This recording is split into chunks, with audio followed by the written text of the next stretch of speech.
Here are psychological tendencies that make us biased and they influence us without knowing. First one is a reciprocation tendency, where, for example, you go for lunch and someone buys you lunch, and without you being aware of it, you feel obligation to return the favor. And how to go against it is to sort of have a logical balance sheet in your mind, like what actually this person did to me, etc., and what I did to them, right? And rather than buying a lunch, you can buy them a lunch by default. Then contrast miscreation tendency. You go shopping, you see $300 jacket, and you're like, oh, but it's only $150 now. Oh, it's very cheap now, half the price. Oh, okay. But in actuality, that jacket might be $100 in reality. And now it shows that, oh, it's only 150, but it's still overpriced.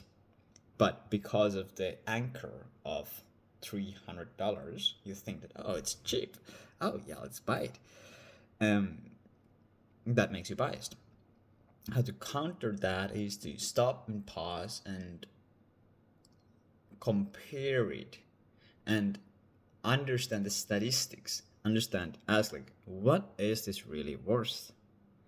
If I wouldn't have this anchor of $300, how much is this really worth?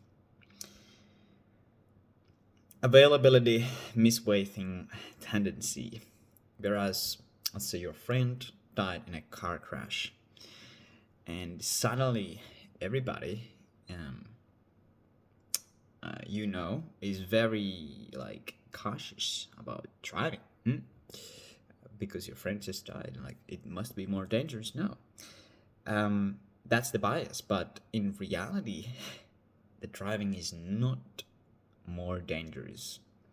You just have a recent memory of unpleasant experience that makes you biased to think that, well, it's no dangerous. Well, it's not.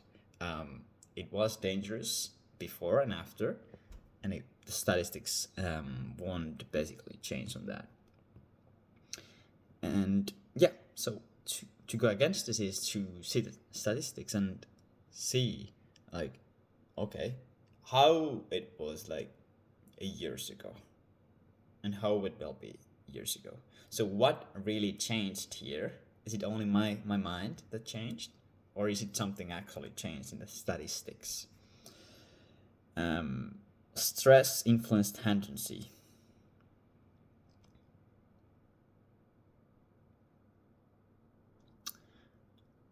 You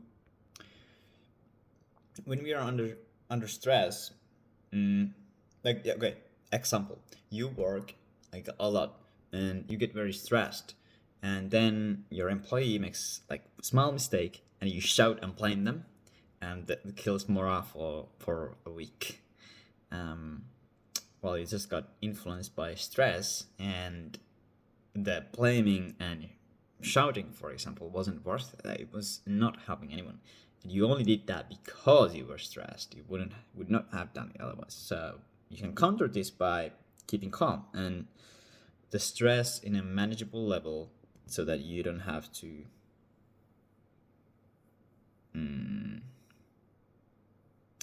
be stressed, and rather rely on frameworks and formulas. Use those than like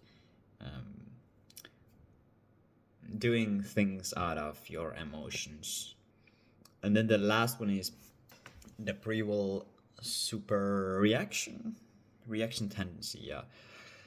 Okay, you buy a mug, and when you own it, you feel like losing. Okay, if you have to sell it, the losing of it is more painful to you than it actually is. For example, if you would lose money in that, you feel more pain. For example, if you lose in a stock, you experience that you lost more than you really did.